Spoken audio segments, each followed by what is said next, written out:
Itu, ya nggak? Betul. Ya, jadi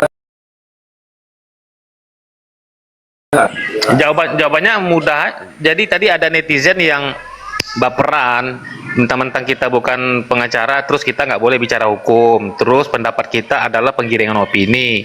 Jadi kita jawabnya mudah aja.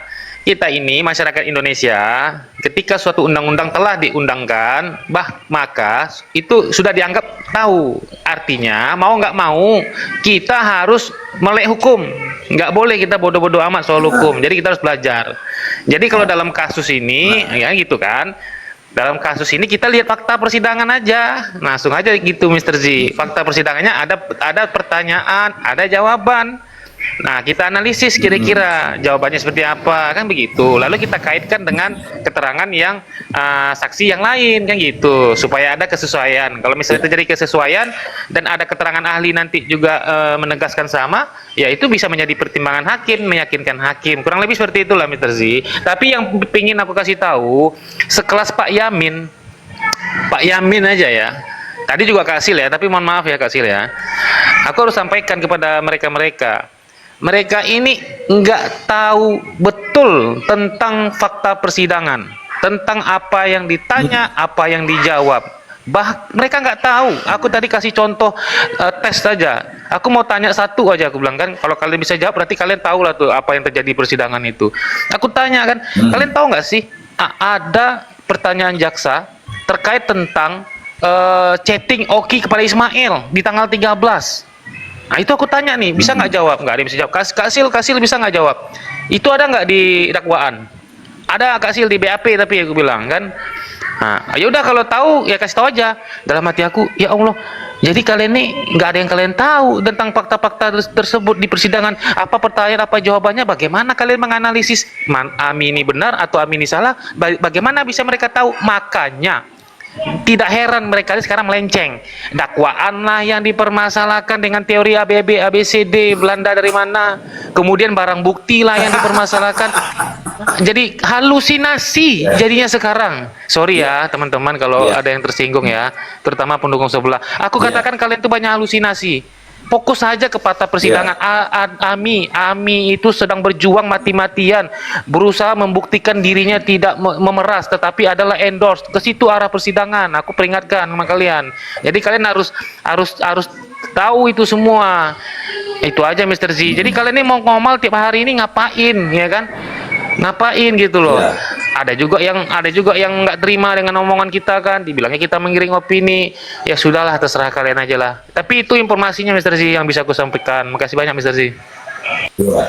Ya, ini saya mau tanggapi dulu bahwa apa yang disampaikan oleh Dedi tadi, karena saya monitor terus itu tepat semua, dan Bang Dedi itu membawa arah kepada fakta-fakta hukum, bukan opini ya, fakta-fakta hukum, tetapi di sebelah menggambarkan dengan teorinya sendiri, sehingga saya sudah pas ini Dedi. Apalagi terkait dengan saksi mahkota, dikatakan di situ mungkin sepengetahuannya dia itu satu berkas terdakwanya dua, bukan begitu.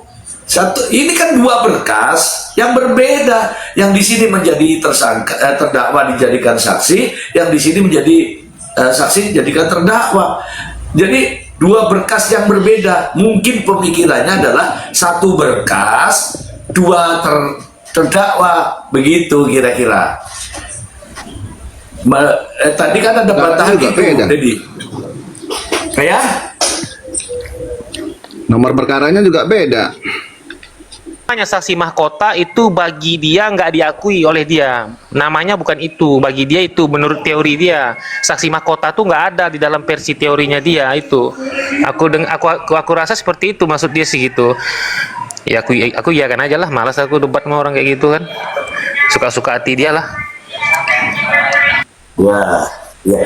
Kalau saya sudah lihat tadi, memang arah pembicaranya ke situ, dan itu lagi. Tapi ingat, semalam sudah dibantah sama Profesor Emran. Udah, tapi nggak perlu lah saya mau debatkan begitu, nggak perlu. Ada Mr. Blind, silakan Mr. Blind. Selamat malam semuanya. Assalamualaikum. Malam. Yang pertama, saya mau sampaikan mana dalilnya yang menunjukkan atau mengatakan bahwa selain orang hukum dilarang membahas hukum.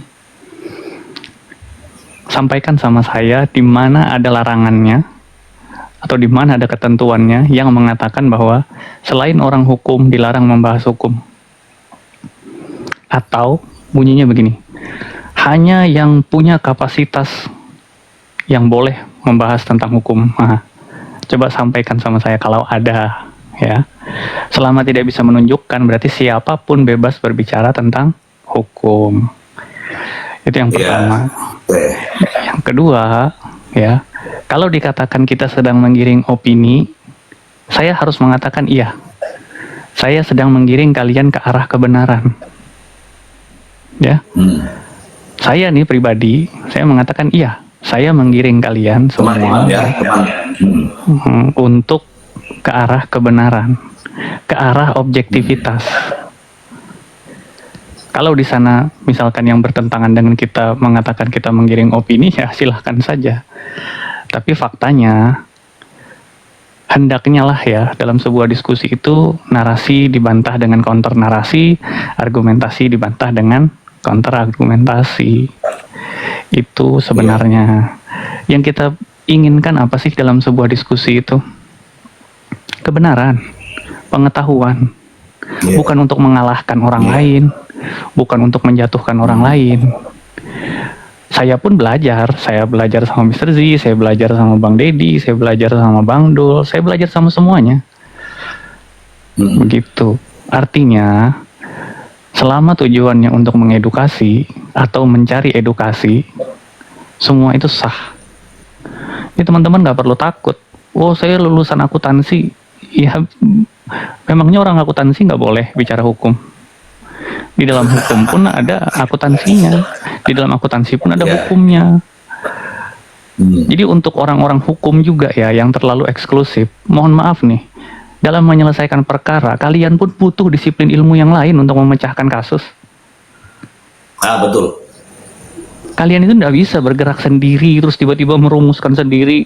Hanya orang yang bergerak di bidang hukum untuk memutuskan sendiri, nggak bisa. Kalian masih butuh disiplin ilmu yang lain. Digital forensik, kalian butuh teknik informatika.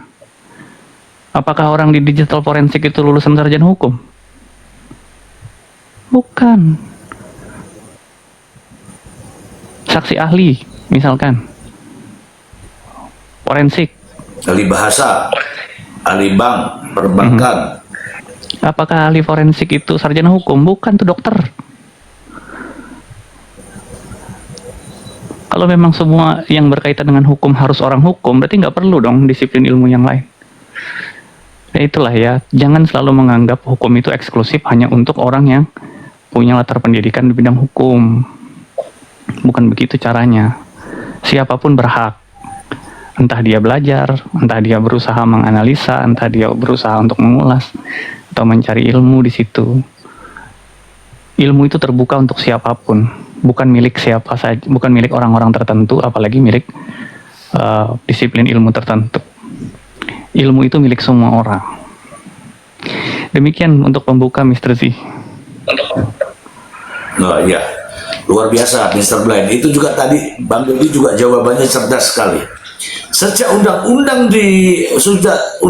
dikeluarkan, pemerintah atau negara menganggap bahwa kita udah paham hukum. Langsung saya itu tepuk tangan tadi Bang Deddy. Ya, Mr. Z, siap. Terima kasih. Nah, saya tepuk tangan itu. Saya keren. Terima kasih. Ini ada teman-teman. Nir, halo Nir. Selamat malam Nir. Selamat malam. Assalamualaikum warahmatullahi wabarakatuh. Waalaikumsalam warahmatullahi wabarakatuh. Ini Nir tadi malam mendapatkan ilmu yang sangat luar biasa dari Profesor. Luar biasa betul. Ya enggak Nir? Silakan Nir. Betul sekali Mr. G. Saya ikut Komal tentunya ingin menambah wawasan saya ya gitu loh. Dan kemudian pada saat ada orang-orang yang berusaha untuk memberikan opini-opini yang jelek gitu loh, tentunya saya punya kewajiban untuk meluruskan gitu ya. Jadi jangan kemudian kami yang tidak belajar hukum sebelumnya kemudian dibilang sok tahu gitu loh. Kami kan di sini belajar. Bagaimana saya belajar sama ya yang lain-lain lah, Mr. Blind, Dedi, Mr. G, Prof. Emran, Bang Maksi dan lain-lain segala macam gitu loh. Karena apa? Karena kami ingin tahu gitu loh. Kami ingin mengerti, tidak hanya sebagai epigon yang ikut-ikutan doang gitu. Jadi kalau misalnya ada komal-komal yang memang memberikan ilmu, jangan kemudian tutup telinga, tutup mata, tapi isinya cuma menghujat di bawah gitu. Ayolah, come on gitu ya. Kita ini sekarang kan sudah mulai grow up gitu kan ya. Sudah mulai menuju ke arah dewasa, walaupun mungkin usianya belum dewasa. Karena ingat, usia yang banyak belum tentu dewasa. Tapi pemikiranlah yang menunjukkan apakah kita dewasa atau tidak. Terima kasih, Mr. G. Baik, terima kasih Nir ya. Nir, tadi malam kan kita sama-sama dengarkan Profesor ya. Nanti kita bedah nanti, Nir. Ada Bang Dur. Selamat malam Bang Dur. Siap. Malam Mr. G, ya malam semuanya ya. Alhamdulillah Nir kemarin dapat 2 SKS tuh dari Bang Emran. Sehingga apa yang menjadi apa tuh kegalauan Nir tuh terjawab sudah kan gitu, Bang Nir. Ya. Ya kan, betul kata Bang Nir. Artinya apa? Apapun kita sekarang ini kondisinya seperti di Komal Mr. G, kita berupaya untuk mengedukasi hukum sehingga tidak ada nanti penggiringan opini-opini yang tidak jelas, negatif, ya kan? Karena penggiringan opini yang negatif itu lari dari rule of law, ya kan? Karena apa? Seperti saya, Mr. G, yang menghadapi di persidangan itu sudah jelas, itu kelihatan bagaimana proses persidangan apa segala macam.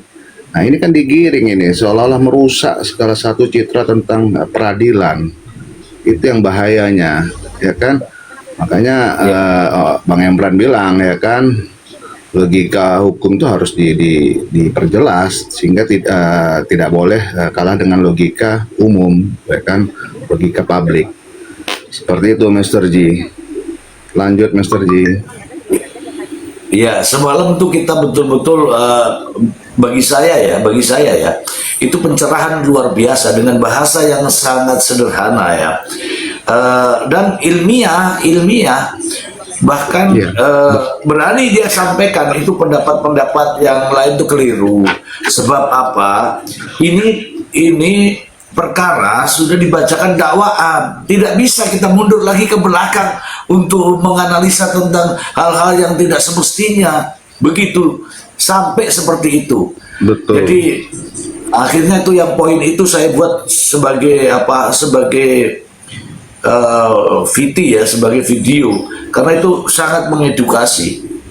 Begitu teman-teman. Ada klien, silakan klien. Iya bang. Klien. Iya. Ya silakan. Iya gini kan bang. Aku kan kalau ada oknum pengacara yang bilang seperti itu kan jadi berpikir gitu kan. Apakah sebagai orang awal kayak bertanya-tanya, apakah semua kasus kriminal gitu kan, ketika di persidangan apakah wajib menghadirkan alat bukti gitu kan? Apa ada batasan-batasan yang sekiranya tidak bisa dimunculkan gitu dong. Aku simpelnya ngomong gitu sih. Jadi apa kalau kayak kasus-kasus ada yang dihadirkan atau tidak gitu loh. Aku lebih bertanya-tanya seperti itu sih gitu loh. Jadi nggak langsung jalan mentah-mentah gitu loh kalau mau mengarah kemana itu klien? Ya Klien arahnya mengarah ke apa itu? bukti kan ada penggiringan opini bahwasannya bahwa orang bukti ini kok di persidangan nggak dihadirkan gitu loh. Ada apa dengan persidangan ini gitu loh. Paham kan Pak? Kan jadi yang orang awam juga saya bertanya-tanya gitu loh, Mr. Z, bahwa Apakah semua kasus kriminal wajib dihadirkan barang bukti? Apa ada batas-batasan? Apa ada perbedaan-perbedaan gitu loh. Itu aja. Oke, itu pertanyaanmu ya, disimpan dulu ya, nanti dibahas ya. Oke, ini ada Bang apa namanya ini? Ada Mbak Orsina. Selamat malam Mbak Orsina. Selamat malam Mr. J, selamat malam semuanya. Iya. Malam Taiwan. Mbak Orsina tadi malam sudah mendapatkan kuliah dua ini ya, 2 SKS ya. Sampai ketiduran. Iya, cukup puas sih tadi malam dapat ininya kuliah malam ya, kuliah hukum. Oke. Tadi saya lihat kita sapa dulu yang lain ya. Ya, orang pekerja itu memang harus tahu mengenai hukum, karena kita tidak tahu suatu ketika kita amit-amit terkena hukum, dan saya pernah mengalami itu, dan saya harus yang katanya harus dilaporkan, otomatis saya kan harus tahu, oh nanti selanjutnya gimana kalau saya dilaporkan, dan harus berbuat apa. Dari situ, artinya dari sini saya belajar gitu kan, belajar banyak mengenai hukum, yang artinya kita semua tidak boleh tutup mata mengenai hukum.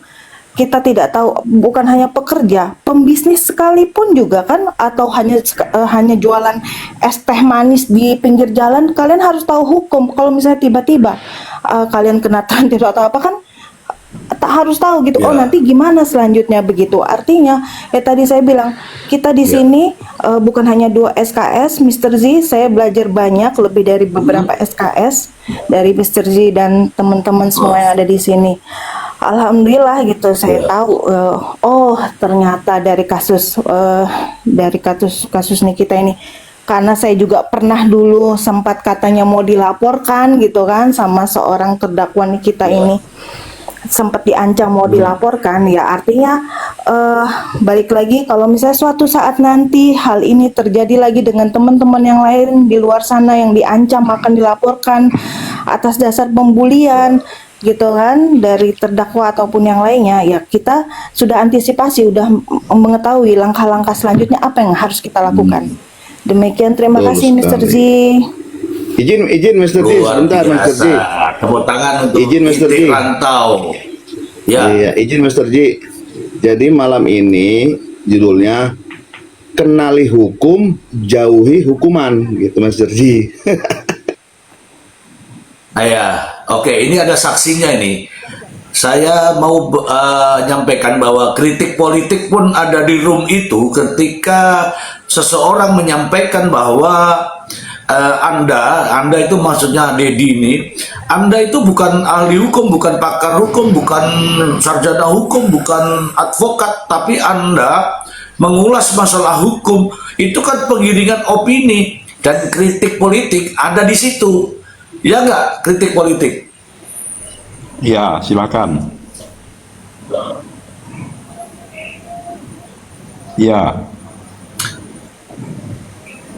Iya, berarti Anda di situ. Bagaimana pernyataan seperti itu? Apakah benar tidak boleh masyarakat mengulas, memahami masalah hukum untuk belajar hukum karena bukan sarjana hukum? Ya boleh aja lah. Ini juga yang penting ini kan diskusi, adu argumentasi. Yang penting dalam adu argumentasi ini jangan dikasih waktu untuk bicara gitu, kan? Itu aja sebenarnya ya. Kalau soal mau maki-maki sih saya pikir nggak ada masalah. Toh penonton akan menilai itu, oh ternyata dia kualitasnya segitu doang gitu, kan? Gitu. Yang penting dikasih waktu untuk saling adu opini, adu argumentasi. Sekian. Saya malah justru merasa bahwa meskipun Dedi bukan berlatar belakang hukum, tapi analisanya sangat bagus karena dia langsung melihat dari fakta-fakta persidangan, kemudian mendekatkan, kemudian mengolah, itu malah lebih cermat daripada tahu hukum tapi pikirannya berbeda. Memahami pasal saja nggak cermat. Kalau Dedi melihat dari fakta, kasusnya seperti ini, sidangnya seperti ini, jawabannya seperti ini, pertanyaannya seperti ini, itu menurut saya lebih keren itu daripada tidak melihat sidang, tidak menganalisa sidang, tapi ikut berbicara. Itu Dedi tadi jawabannya tepat bahwa saya, ini kata Dedi ya, saya melihat fakta-fakta persidangan. Ada pertanyaan yang disampaikan, kemudian jawabannya seperti ini. Itu fakta-fakta persidangan. Dan menurut saya Dedi the best, Dedi, dan tenang menghadapi situasi seperti itu. Saya ada di bawah, tapi saya orangnya, kalau orangnya ngotot kan saya nggak bisa itu. Silakan Mr. Blind.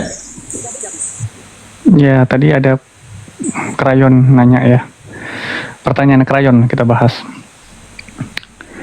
Yang pertama, bukti. Kenapa buktinya di dakwaan yang di SIPP hanya 6? Pertanyaannya kan gitu. Berarti bukti-bukti yang lain itu dipertanyakan nih. Nah, kan gitu kan? Jawabannya sederhana. Yang tercantum di SIPP itu hanyalah resume sebagai bentuk transparansi terhadap masyarakat. Jaksa menulis secara garis besar, ya, lalu kemudian memperhatikan faktor-faktor, salah satunya diantaranya ya, keamanan dan privasi. Makanya semua bukti itu tidak dicantumkan karena dikhawatirkan akan disalahgunakan oleh pihak-pihak yang tidak berkepentingan. Dan sekali lagi ya, perlu digarisbawahi, yang tercantum di SIPP itu hanyalah resume, namanya ringkasan. File lengkapnya itu ada dalam berkas dakwaan namanya. Yang tebal tuh di depan meja jaksa tuh, nah itu.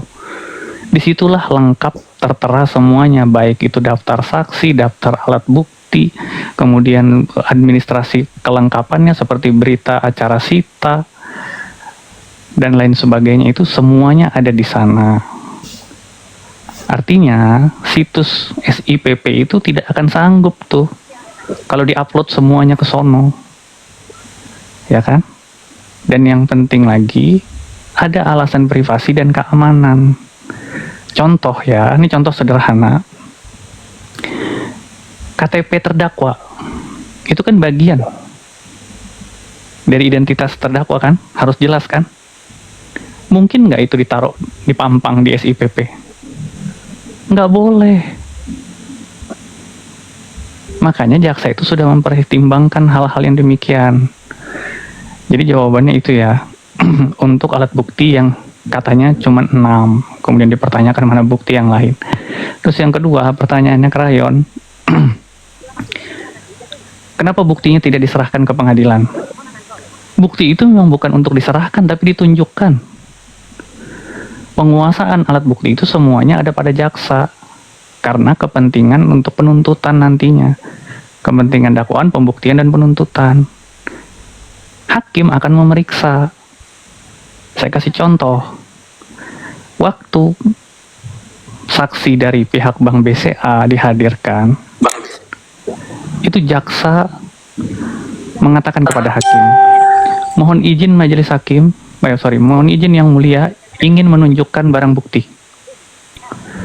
Pertanyaan saya, bukti itu ada nggak ditulis di dalam SIPP? Nggak ada. Nah, kok bisa tiba-tiba dimasukin situ? Kok tiba-tiba bisa jaksanya ngajuin dan diterima oleh hakim? Bahkan penasehat hukum dan terdakwa disuruh maju. Silakan maju. Kan diperiksa sama-sama. Ada bantahan nggak? Betul. Ada bantahan nggak dari saksinya, dari terdakwanya? atas bukti yang ditunjukkan oleh jaksa. ketika selesai menunjukkan, apakah ditinggal di meja hakim? Enggak kan? Enggak. Enggak. Karena nanti pada putusan hakim akan memutuskan nasib si barang-barang bukti itu, apakah dikembalikan kepada pemiliknya atau dipergunakan untuk perkara lain yang masih berkaitan. Ya. Atau dimusnahkan. Atau dimusnahkan kalau memang itu misalkan narkoboy dan lain sebagainya. Bukan penguasaan hakim. Hakim tuh nggak mungkin nyimpan barang bukti buat apa. Bahkan tahanan pun ya, yang memang kewenangan hakim saat ini, si dakwaan itu, si terdakwa itu yang masih ngantar ke sana kemarinya kan masih jaksa kan? Kenapa nggak orang pengadilan aja? Karena sudah diserahin gitu si terdakwanya. Padahal udah di bawah kewenangan hakim. Jadi teman-teman, semua itu kan sebenarnya ada penjelasannya, ya. Nah, ketika kita menyampaikan sesuatu itu kan pasti ada rujukannya. Justru yang tidak ada dasar dan rujukan itulah yang menggiring opini namanya. Kalau sudah sesuai misalkan nih, ya, siapa yang bisa mendebat? Kalau yang ditulis di SIPP, yang dicantumkan atau diupload di SIPP adalah resume, siapa yang bisa mendebat itu? Itu bukan berkas perkara tuh. Itu bukan berkas dakwaan. Itu hanya resume, ringkasan. Jaksa hanya menulis ringkasannya secara garis besar supaya masyarakat bisa memahami, oh peristiwanya ini ya, oh begini asal mulanya, oh begini ya, oh ini pasal yang didakwakan, oh ini alat bukti permulaannya.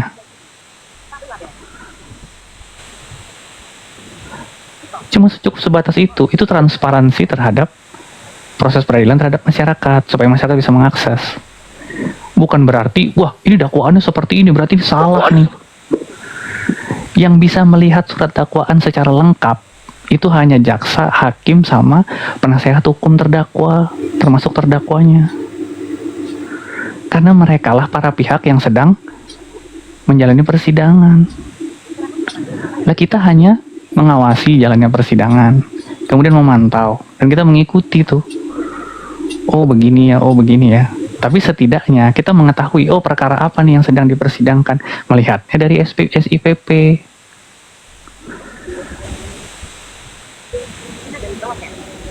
Memang rada aneh nih sekarang nih ya. Kita yang punya dasar, punya rujukan, dikatakan menggiring opini. Tapi saya mau bilang, nggak apa-apa, saya menggiring opini ke arah kebenaran. Itu aja. Pertanyaan sebaliknya, kalau yang nggak punya rujukan, nggak punya referensi, itu menggiring ke arah mana? Ya, silakan lanjut. Oke, klien, sudah ada jawaban klien bahwa itu adalah resume hanya untuk memenuhi transparansi dalam SIPP. Bagaimana klien? Ya jelas, host.